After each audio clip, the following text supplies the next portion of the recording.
O altă problemă, astăzi la ora 12, sigur demarăm discuțiile, dacă putem spune așa, pentru fundamentarea viitorului buget. Voi avea o discuție cu directorii de școli și contabili șefi.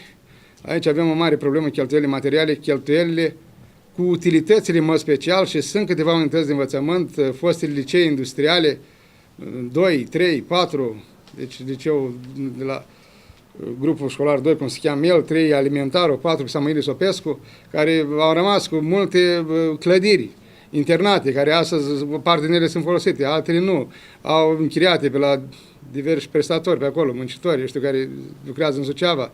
Deci trebuie să găsim o soluție încât să reducem aceste cheltuieli materiale. Am avut o discuție ieri la inspectorul școlar pentru rețeaua școlară pe anul 2014-2015, sigur, în mare parte ea rămâne nemodificată la nivelul municipiului Suceava, dar s-a luat în discuție și această posibilitate pe anumite școli să le facem centri bugetare unice și vă spuneam chiar de aceste licee industriale care au niște cheltuieli de administrație mari. Au cheltuieli de administrație mari, număr de elevi nu prea mare, comparativ cu școlile generale, de exemplu, unde totuși sunt în creștere numărul de copii la școala 11, dacă stăm în Burdujeni, sau alte școli în Opcini. Și 10. Deci sunt lucruri care ar trebui să luăm niște decizii care nu sunt foarte plăcute, dar ca perspectivă e foarte greu de finanțat. Ele nu se încadrează nici la finanțarea per capita, cum se spune în norme metodologice la Ministerul Educației și, vă spun, cheltuielile de administrație sunt foarte mari.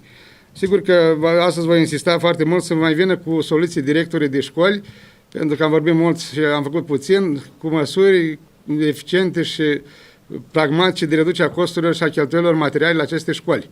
Faptul că nu plătesc ei aceste utilități, le plătește municipalitatea, am spus de multe ori, parcă se fac aceste cheltuieli fără număr, plătește primăria și primăria are o anumită capacitate de suportabilitate.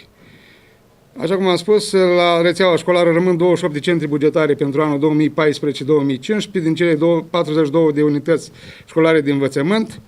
Sigur, ele se încadrează la minim 300 de elevi, cum prevăd normele de finanțare ale școlilor, dar sunt și situații în care am fost obligați să cuplăm anumite școli și aici dau, de exemplu, școala numărul Jean Bart, numărul 5 din Burdujeni, care are elevi mai puțini și am mai lipit alături o grădiniță.